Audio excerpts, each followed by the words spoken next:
한 주간 평안하셨습니까? 하나님은 많은 사람들 가운데 있어도 특별히 아브라함을 선택해서 이제 번성케 하시고 하나님의 나라를 세우기 위하여 갈대아 우르에서 불러냈습니다. 아브라함은 이삭을 낳고 이삭은 야곱을 낳아 야곱의 후손들이 이제 무척 번성하게 되었습니다. 애굽에서 번성한 이 12지파의 백성들을 이끌어서 홍해를 건너고 광야를 건너서 가나안 땅에 입성하게 되어서 그들에게 이제 하나님의 나라 왕국을 세우게 하시는데, 이게 처음에 360여 년 정도의 사사 시대를 거치게 됩니다.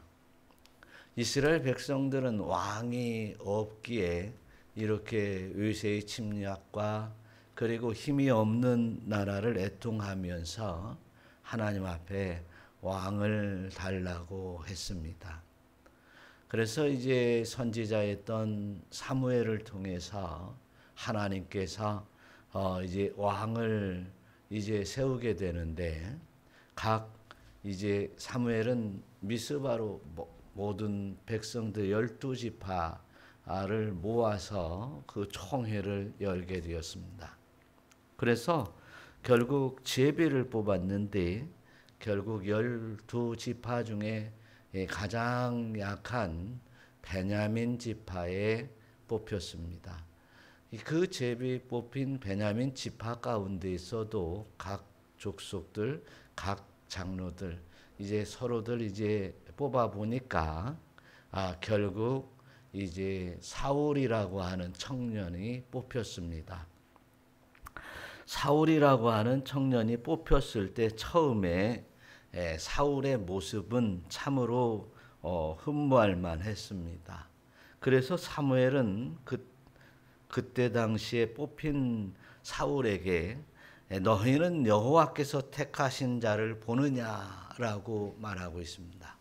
그래서 뽑힌 사울에게 여호와께서 뽑은 사울을 보느냐라고 하면서 모든 백성들 중에 이와 짝할 리가 없다라고 말씀을 하셨습니다. 그러니까 가장 으뜸이 될 만하고 가장 준수하고 가장 이제 뛰어난 사람을 이제 뽑은 것입니다.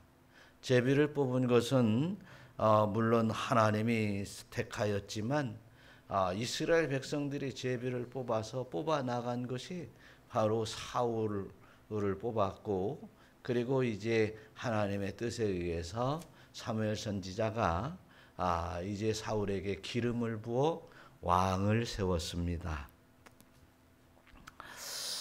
왕을 세우고 난 이후에 이제 이스라엘이라고 하는 나라가 건설이 되었고, 그리고 이스라엘의 초대 왕이었던 사울이 20년 동안은 블레셋을 물리치기도 하고 아말렉을 물리치기도 하고 그런 대로 이제 준수한 시절을 지냈습니다. 그런데 20년이 지나고 난 이후에 사울 왕이 이제 전쟁에 나갔다가 돌아온 다윗의 이야기를 듣고, 사울은 천천히요 다윗은 만만이라는 소리를 듣게 됩니다.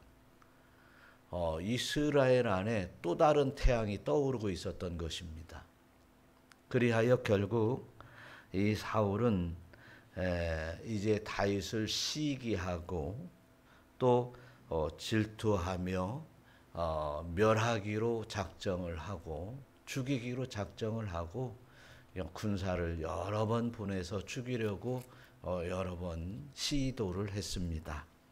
사울 왕의 교활한 모습들은 이미 사무엘상에 나오고 있는데, 이 내용들을 보면 상당히 많은 분량을 통해서 이제 사울 왕이 세워지는 것부터 시작해서 이제 다윗이 어떻게 다음 2대 왕으로 등극하는 그 내용들이 상당히 긴 분량을 차지하고 있습니다.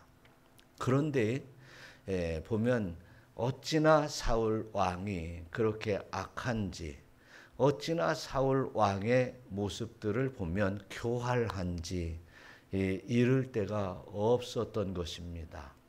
그렇게 처음에 왕이 세워질 때는 준수하고 그렇게 흠모할 만한 사람이 어떤 모양으로 타락이 되었고 그리고 어떤 모양으로 망하여져 가는지를 이제 알 수 있습니다. 그래서 사무엘상 31장에서는 결국 사울과 그의 세 아들과 무기된 자들과 같이 함께 그의 모든 사람이 다 그날에 함께 죽었다. 그날에 함께 죽었다. 아주 가족이 몰살당했다라고 하는 말을 하고 있습니다. 하나님께서 사울을 하나님의 말씀에 불순종하고 하나님의 뜻을 따르지 아니하니 이제 하나님의 진노의 심판을 내렸다라고 하는 이야기가 속에 들어있기도 합니다. 사랑하는 성도 여러분, 그런데 오늘 말씀에서 보면 사울 왕이 나오고 다윗의 이름이 나옵니다. 사울은 다윗을 죽이려고 그렇게 수없이 쫓아다녔습니다. 군사들을 데리고 몰아붙였습니다. 그럴 때마다 다윗은 이리저리 도망쳤습니다. 그런데 참으로 이상한 것은 이 사울 왕이 다윗의 도가니에 손안에 들어온 적이 한두 번이 아니었습니다. 그런데 다윗은 사울을 죽이지 않았습니다. 오늘 그 내용입니다. 이러한 이제 다윗이 사울을 죽일 수 있음에도 불구하고 또 그 원수같이 무려 8년여 동안 몰아붙이며 죽이려고 쫓아다녔던 그 원수인 사울을 죽이지 아니하고 또 이제 그 살려주었던 그 다윗의 모습도 또한 발견하게 됩니다. 그런데 오늘 본문은 바로 이제 죽을 고비가 놓여 있음에도 불구하고 이 다윗이 사울 왕을 살려주었을 때 사울 왕이 통곡하면서 이제 다윗의 이야기를 하고 있습니다. 오늘 성경에 보니까 오늘 본문의 16절에는 이런 말씀을 하죠. 다 같이 한번 읽어봐요.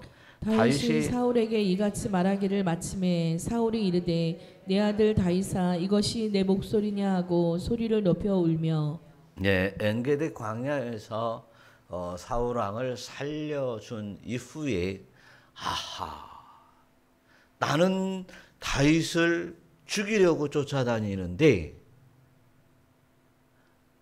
다윗은 나를 죽이지 않고 살려주는구나 라고 하는 것을 사울 왕은 깨달았습니다. 다윗과 사울 왕은 무슨 관계입니까? 사위와 장인 관계예요.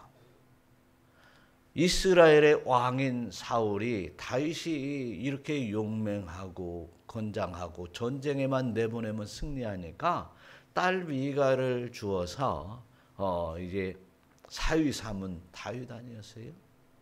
그런데 그 사위를 죽이려고 그렇게 몰아붙였던 사울 왕이 이제 이런 얘기를 하죠.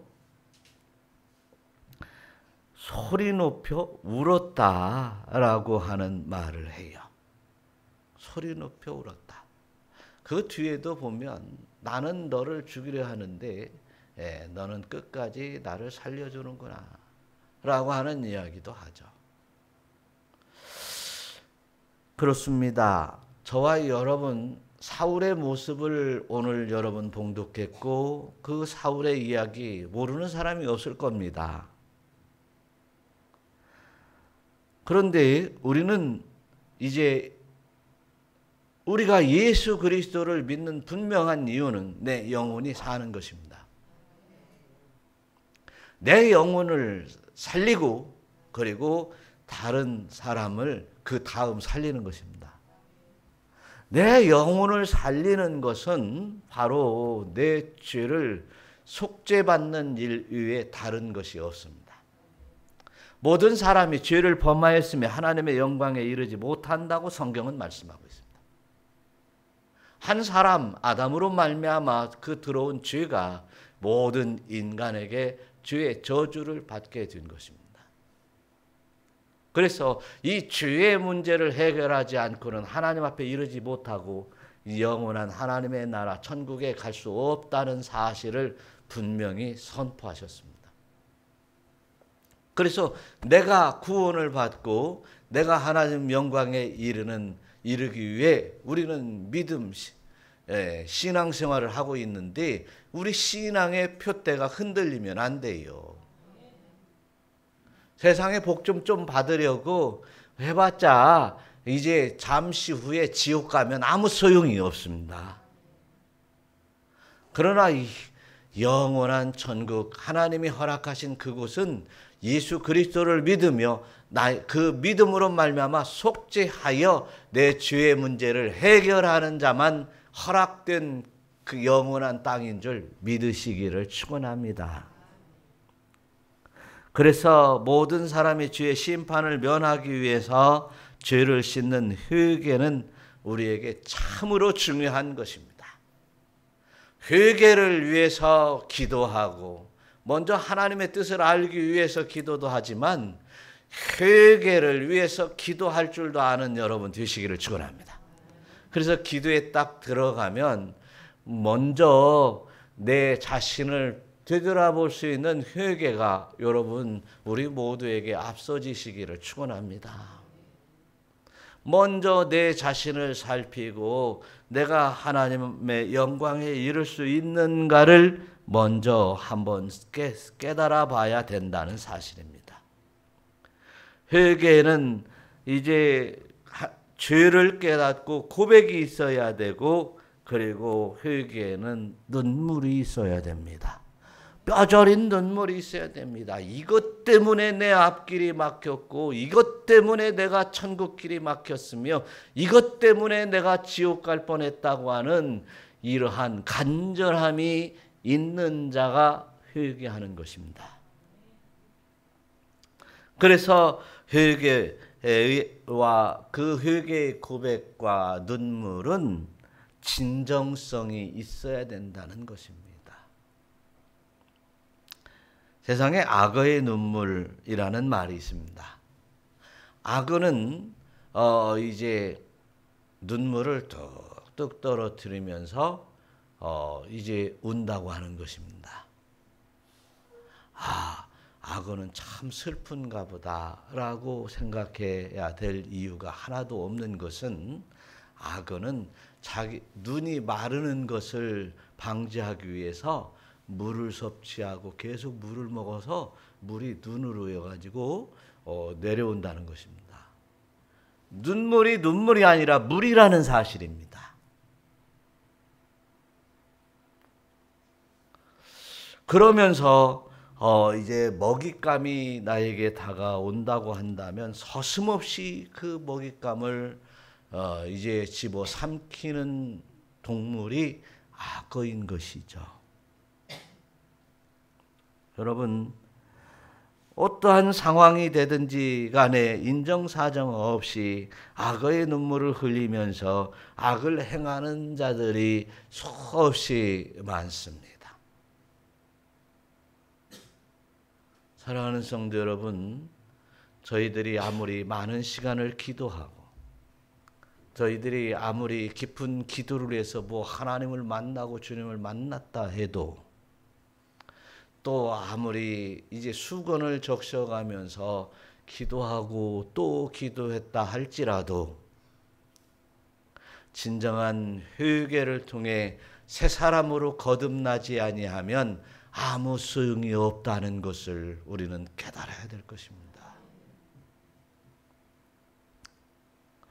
새 사람으로 거듭나지 아니하는 이 눈물과 회개와 울부짖음은 악어의 눈물에 불과하다는 사실입니다. 오늘 사울이 그렇습니다.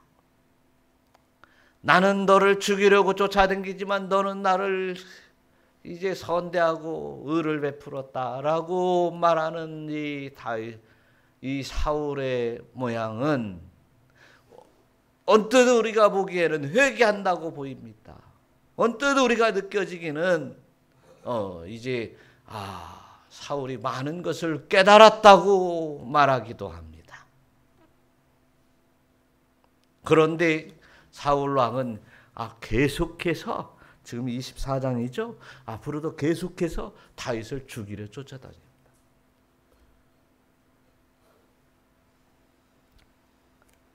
사울 왕의 눈물은 악어의 눈물이었고 그 사울 왕은 후회를 했을지언정 회개하지 않았던,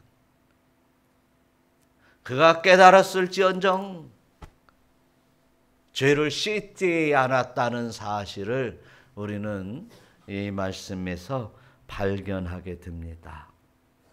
그러나 주님이 이 땅에 오신 것은 바로 이제 회개하고 복음을 믿게 하기 위해서 왔다고 세례 요한은 말씀하고 있어요. 또 주님은 뭐라고 합니까? 한번 읽어봐요. 내가 누가복음 5장 32절 말씀, 내가 의인을 부르러 온 것이 아니요 죄인을 불러 회개시키러 왔노라. 할렐루야. 우리 예수 그리스도를 믿는다는 것은 회개하여 이제 믿지 않았던 것도 회개하고 범한 죄를 회개하며 주님을 닮아가는 모습이 되어야 된다고 하는 말씀을 하고 계십니다. 죄인을 부르러 왔다는 것입니다. 이 세상에 주님 말고는 의인은 하나도 없습니다. 우리 모두 회개함을 통해서 우리 주 예수 그리스도를 믿고 그 믿음을 따라 이제 주님 앞에 나와야 됩니다. 책 중에 유사 그리스도인이라는 책이 있습니다. 청교도 목사인 매튜 미드라고 하는 목사님께서 쓰신 글인데요. 아마도 이 사울의 모습을 그리지 않았나 싶기도 합니다. 첫 번째로 보면 죄에 대해서 슬퍼하지만 여전히 회개하지 않는 인간들이 있다는 것입니다. 죄에 대해서 슬퍼한다고 해서 회개가 아닙니다. 어떤 사람은 회개하되 습관적으로 한다는 것입니다. 이렇게 반복해서 죄를 범하게 되더라는 사실입니다.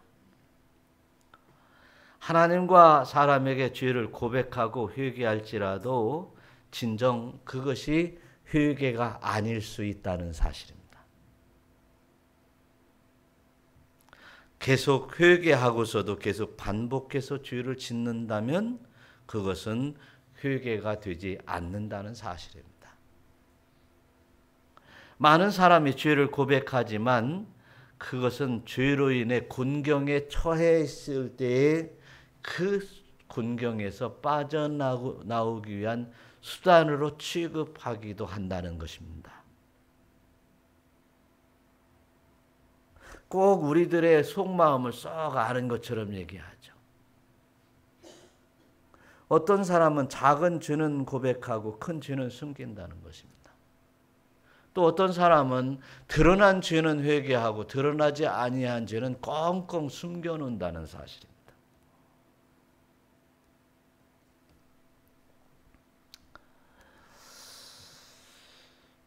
우리는 죄를 범한 것만 회개하고 지금 품고 있는 죄, 아직 행하지 않은 죄는 죄로 생각하지 않는 사람이 많다는 사실입니다.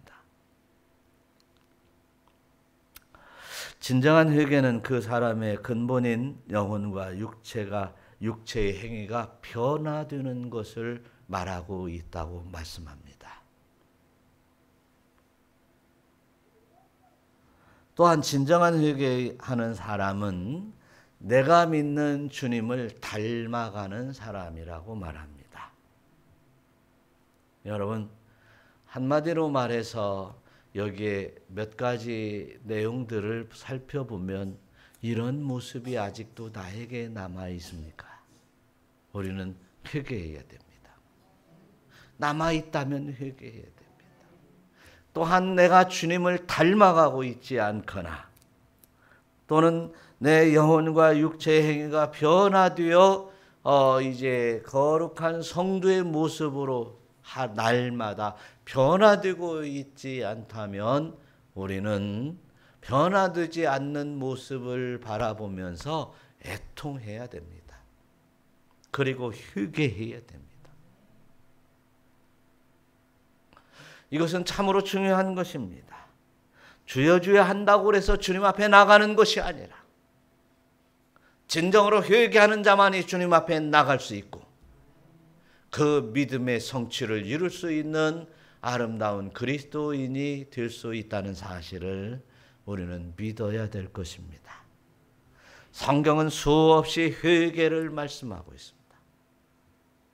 그러나 이제 우리가 하나님으로부터 복을 받아야 된다든지 또는 이제 내 마음이 편해야 된다든지 또는 이제 사람답게 살다가 이제 내가 위안받으며 천국을 소망하는 것으로 그냥 끝내고 만다면 우리의 신앙은 실패하는 것이요 혹여 사울의 모습처럼 온전히 변화되지 못하여 하나님의 심판을 받아야 될 사람이 될 수 있다는 것을 분명히 깨달아야 될 것입니다. 그래서 사랑하는 성도 여러분, 저와 여러분들이 사울이 저주받는 모습을 보면서 우리는 회개해야 합니다. 또한 이 다윗의 모습을 보면서 정말 주님을 닮아가는 모습이 어떤 모습이어야 되는가. 그래서 구약 성경에서 다윗의 모습을 보면 예수 그리스도의 모형이라고도 얘기를 하고 있어요. 한번 17절 한번 읽어보시기 바랍니다. 다 같이. 다윗에게 이르되 나는 너를 학대하되 너는 나를 선대하니 너는 나보다 의롭도다. 그 다음에 18절. 내가 나 선대한 것을 오늘 나타냈나니 여호와께서 나를 내 손에 넘기셨으나 내가 나를 죽이지 아니하였도다. 예. 그래서 이제 다윗과 사울의 이 내용에서 보면 지금 사울이 지금 다윗에게 얘기하는 것이거든요. 나는 너를 학대하되 너는 나를 선대하니 너는 나보다 의롭다.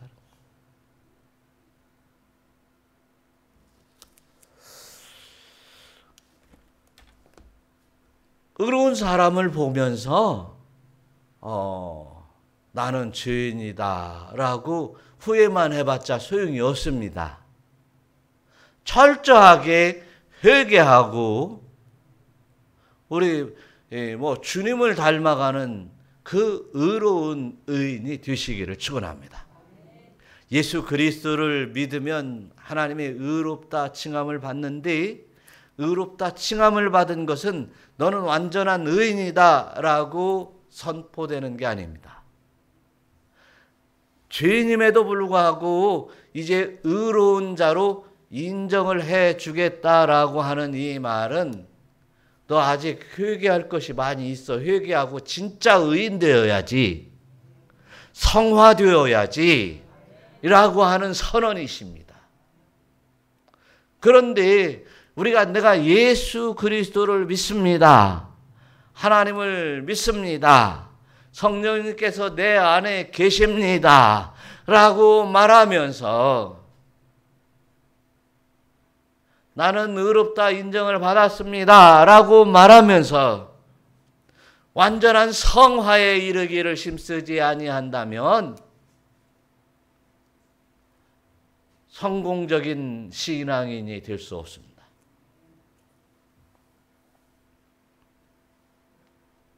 19절도 이런 말을 하여요. 한번 다 같이 읽어봐요. 사람이 그 원수를 만나면 그를 평안히 가게 하겠느냐. 내가 오늘 내게 행한 일로 말미암아 여호와께서 내게 선으로 갚으시기를 원하노라. 네. 사울은 선에 관해서 모르는 사람이 아닙니다. 다윗을 분명히 선한 사람이라고 얘기하고 있습니다. 어떤 것이 선하고 어떤 것이 악한 것이고 어떤 것이 저주를 받는다고 어떤 것이 하나님의 은총을 누리며 의인이 되는 것인 길인가 모습인가를 정확히 아는 사람이 사울입니다.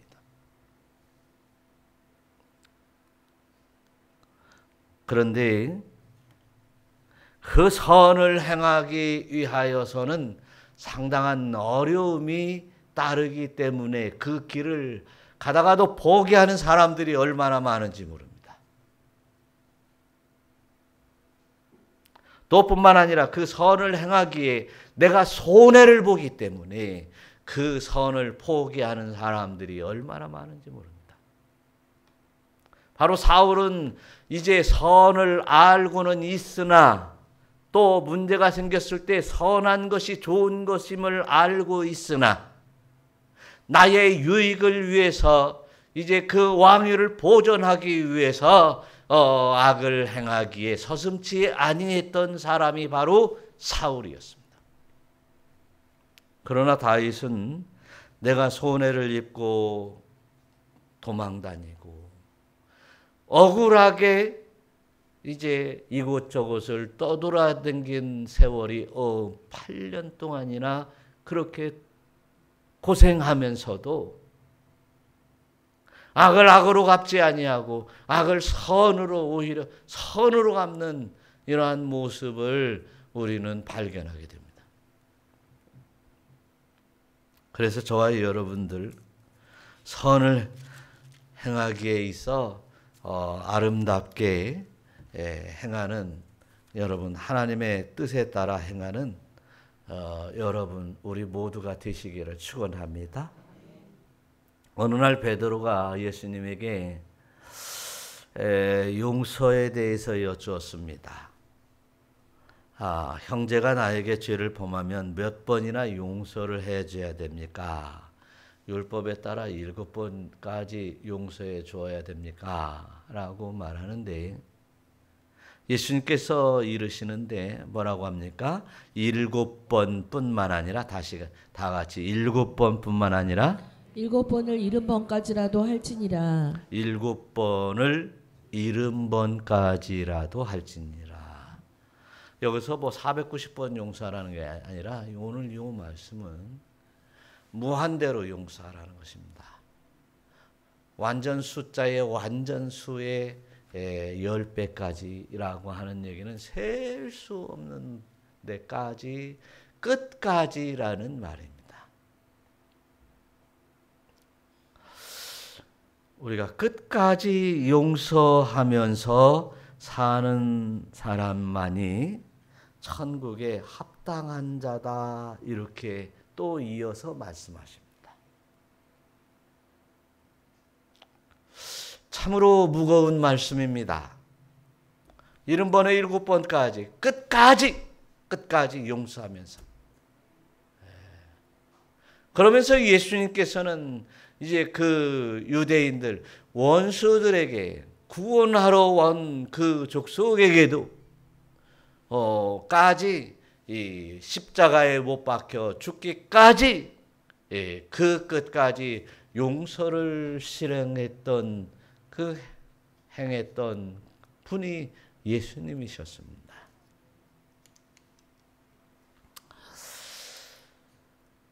또한 우리는 이제 많은 사람들이 나는 뭐 별 죄가 없어 뭐 나 정도만 살아봐 그렇게 얘기를 하는데요. 이 의는요 상대적인 의가 아닙니다. 나쁜 놈 도둑질하고 강도짓하고 살인한 자를 비교하면서 나는 그거 아니었은 게 나는 의인이다라고 착각하면 안 돼요. 사울은 의를 알되 그릇된 삶을 통해서 망하고 말했습니다.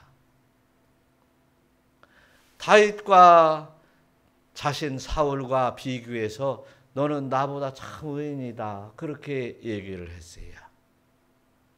다윗이 사울보다 의인이었기 때문에 구원을 받고 또 하나님으로부터 쓰임을 받았던 것이 아니라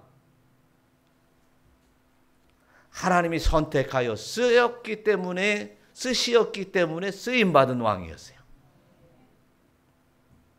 의인은 상대적인 것이 아니라 절대적인 의를 닮아가야 돼요. 예수님의 모습처럼 절대적인 의를 향해서 우리는 달려가는 믿음의 권속들이 되시기를 축원합니다.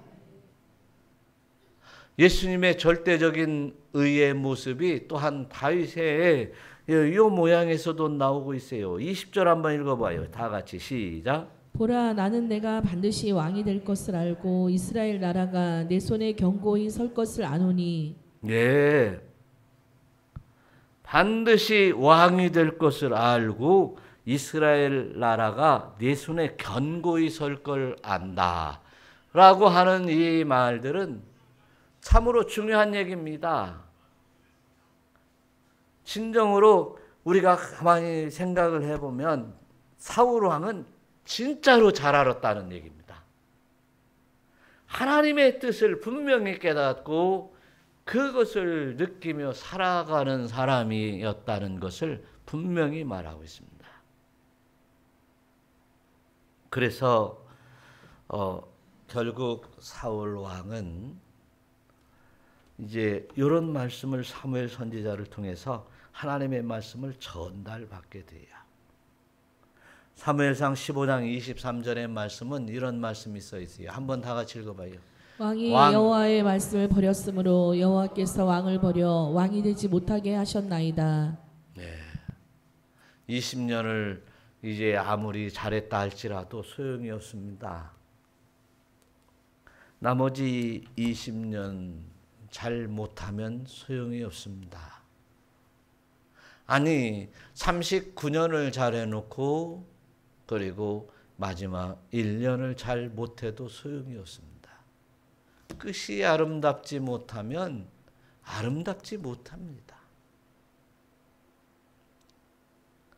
오늘 이 말씀은 중요하게 우리 심령으로 모셔드려야 됩니다. 네가 하나님을 버리면 나도 너를 버리겠다라고 하는 말씀. 사울이 네가 여호와를 버렸으니 나도 너를 버린다.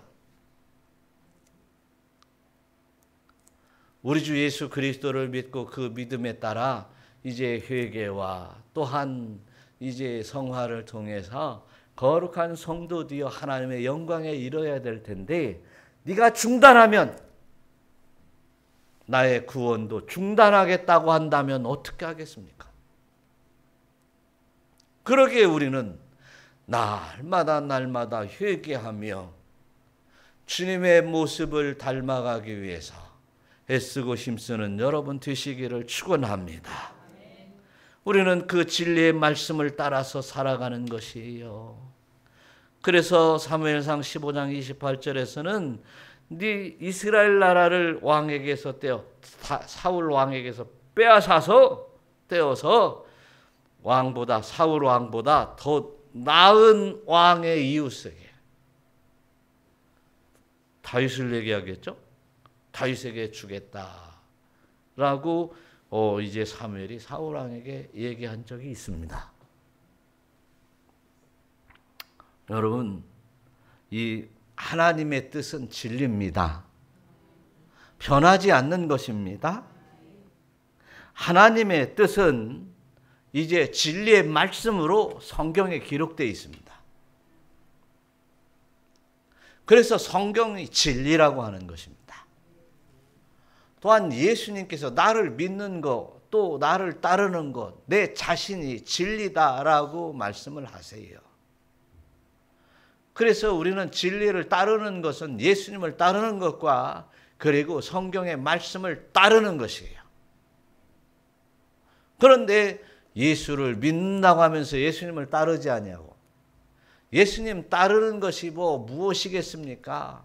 이렇게 거룩함을, 예수님의 거룩함을, 예수님의 의를 닮아가는 것이 따르는 것이에요. 예수님의 말씀에, 하나님 말씀에 순종하는 것이 이제 예수님을 따르는 것이에요. 하나님의 말씀, 예수님을 믿고 이 말씀을 따르는 것이 나를 성화하고 이제 거룩하여 지는 이제 유일한 길이라는 사실을 믿으시기를 축원합니다. 세상에 어떤 사람이 진화를 얘기하고 어떤 사람이 세상의 경제 이론을 얘기한다 할지라도 이 모든 것들은 하나님의 말씀 진리 앞에 굴복하는 진리가 아닙니다. 변하는 것이에요. 변하는 것이.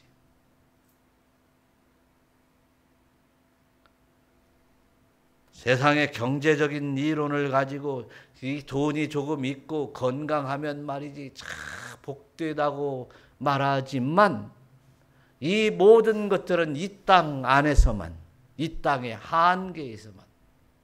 그러나 우리는 영원한 세계가 우리의 이 땅의 생명의 수완이 끝나면 그 이후에 영원한 세상이 열립니다. 많이 살아봤자 100세, 100몇 세 살지만 이제 100년이 아니라 1000년이 아니라 영원한 세계가 우리에게 열려 있다면 우리는 그 세계를 준비해야 되는데 바로 그 준비가 사울은 준비하지 못했습니다. 진리의 말씀을 따라 순복하면서 거룩함을 입어야만, 또한 이제 속죄함을 통해서 거룩함을 입어야만 그 영원한 세배를 준비하는 길이라는 사실을 깨달으시기를 축원합니다. 그래서 예수님께서 사람이 떡으로만 사는 것이 아니라 하나님의 입으로부터 나오는 하나님의 말씀으로 사는 것이다. 하나님의 말씀이 없이는 사는 방법이 일시적일 뿐이요 영혼을 바라볼 수 없다는 사실을 깨달으시기를 축원합니다. 마지막으로 가만히 보면 사울이 하는 얘기가, 사울이 한번 21절 한번 읽어봐요. 시작. 그런즉 너는 내 후손을 끊지 아니하며 내 아버지의 집에서 내 이름을 멸하지 아니할 것을 이제 여호와의 이름으로 내게 맹세하라 하니라. 다윗이 사울에게 맹세하매 사울은 집으로 돌아가고 다윗과 그의 사람들은 요새로 올라가니라. 사울 왕이, 다윗이 왕이 되고 모든 권세를 가지고 하나님의 뜻에 따라 순복하며 하나님의 뜻이 다윗에게 이루어진다는 사실을 알고 있기에 다윗에게 자기와 자기 자녀들, 자기의 집 외 후손들까지 도움을 요청하고 있습니다. 이러한 사울이 다음에 또 다윗을 죽이러 또 나갑니다. 그런데 다윗은 이런 원수의 가정에게 약속합니다. 어떻게 약속해요? 맹세한다고 맹세한다. 멸하지 않기로 맹세한다고 그래요.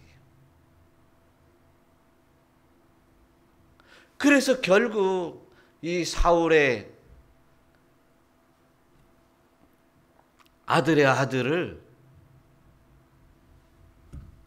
가족처럼 보살핍니다. 이스보셋을 가족처럼 생각해요. 내 아들이다. 내 가족이다. 그렇게.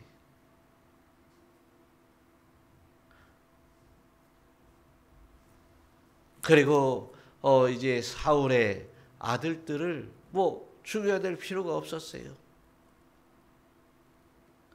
하나님의 심판을 받아 멸족하게 되니 어쩔 수 없는 일이었어요.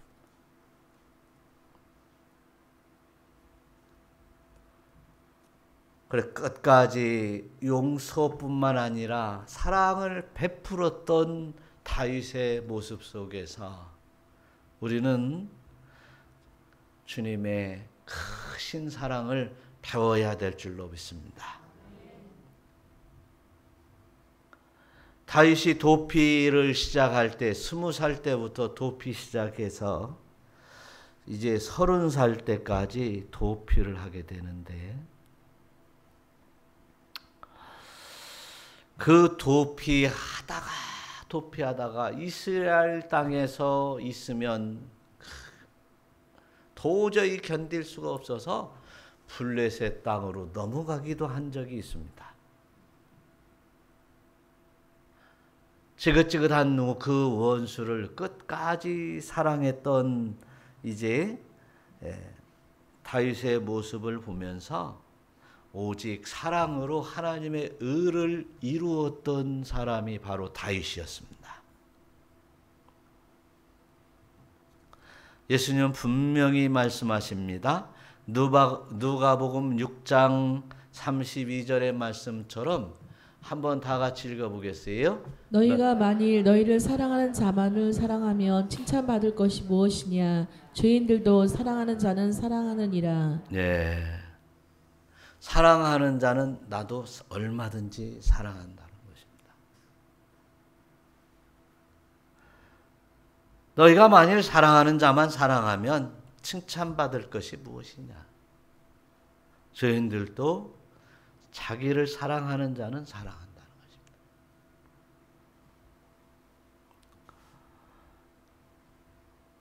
또 마태복음 5장 43절에서 내 이웃을 사랑하고 내 원수를 미워하라 하였다는 것을 너희가 들었으나 나는 너희에게 이르노니 뭐라고요? 내 원수를 사랑하며 너희를 박해하는 자를 위하여 기도하라. 네.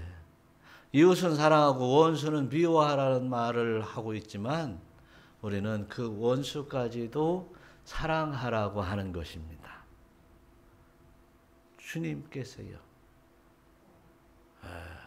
그래서 저와 여러분들이 나에게 해를 끼치건 나에게 이제 유익이 되지 않던 관계없이 예수님의 사랑을 가지고 힘써 나아가시기를 바랍니다. 그것이 주님의 말씀이에요. 하나님이 나를 사랑하셨으니 이제 나도 이제 내 형제와 이웃을 사랑함이 마땅하지 않겠습니까?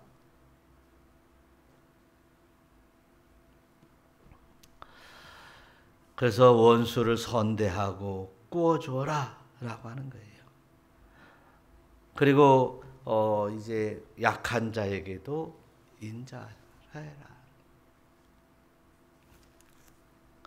그래서 주님의 이름으로 사랑을 베푸는 일들은 우리에게 주님 만날 때까지 해야 될 사명인 줄 믿으시기를 축원합니다. 주님이 내 안에 계심을 믿으십니까? 주님이 내 안에 계시다면, 사랑의 주님이 내 안에 계시다면 그 사랑이 드러나야 되겠죠. 나에게 선대하는 자만 사랑하는 것은 사랑이 아니라고 그랬습니다. 원수까지도 사랑하는 주님의 사랑이 내가 내 안에서 내 밖으로 나와야죠. 보여야지요. 그래서 저와 여러분 마음을 다하고 목숨을 다하고 뜻을 다해서 주님을 사랑할 수 있는, 또 원수까지도 사랑할 수 있는 우리의 심령이 되어야 될 줄로 믿습니다. 그런데 잠언서 이제 8장 17절에 이런 말씀이 있어요. 한번 읽고 마치겠습니다. 나를 사랑하는 자들이 나의 사랑을 입으며 나를 간절히 찾는 자가 나를 만날 것이니라. 하나님도 사랑해야죠. 하나님 사랑하면 하나님 만난대요. 진리를 사랑하면 그 진리의 보화를 만나게 되고 그 진리에서 주님을 만나게 될 것입니다. 자, 그러면 우리의 사랑이 어디까지? 하나님을 사랑해야 하나님을 만나고 또 이웃을 이제 끝까지 사랑해서 하나님의 영광에 이르는, 또 나를 통해서 주님의 사랑이 만유에 선포되는 놀라운 역사를 누리는 여러분 되시기를 축원합니다. 우리 다 같이 기도하겠습니다.